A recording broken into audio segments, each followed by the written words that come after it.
আজকে আমরা পটাশপুর পশ্চিম মেদিনীপুরের একটা অটোমোবাইল ওয়ার্কশপে নিউমেটিক পাইপলাইনের কাজে এসেছি। এটা হচ্ছে কম্প্রেসার। এখান থেকে এলবো লাগিয়ে বলবাল্ব থেকে এখান থেকে হাইড্রোলিক পাইপ দিয়ে এখান থেকে বলবাল্ব হয়ে উপরে লাইনটা গেল। তারপর এদিকে দুদিকে ভাগ হয়েছে, একটা এদিকে এখান থেকে গেছে আর একটা এখান থেকে ভাগ হয়েছে। এখান থেকে গিয়ে সোজা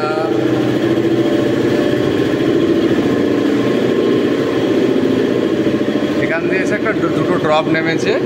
এখান থেকে একটা রিকয়েল হোজ দিয়ে কিউআরসি দিয়ে এখানে একটা টায়ার ইনভার্টার লাগানো হবে। তো ওটা পুরো কানেকশন করে দেওয়া হয়েছে, পুরো ফুল কানেকশন। এখান থেকে গিয়ে আবার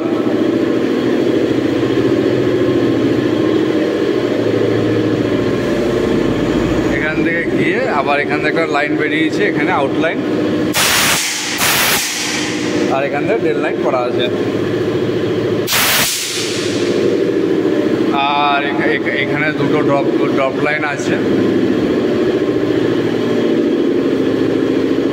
এখান থেকে গিয়ে এটা এই পাশ দিয়ে গিয়ে ওখান দিয়ে উপরে উঠে এই পাশ দিয়ে আবার নেমে এখান থেকে আবার দুটো ড্রপ এসছে। এখানে ড্রপে আপনার এটা রিকয়েল হোজ দিয়ে কিউআরসি দিয়ে এয়ার গান কানেকশন করা আছে। আপনাকে দেখিয়ে দিচ্ছি কেমন।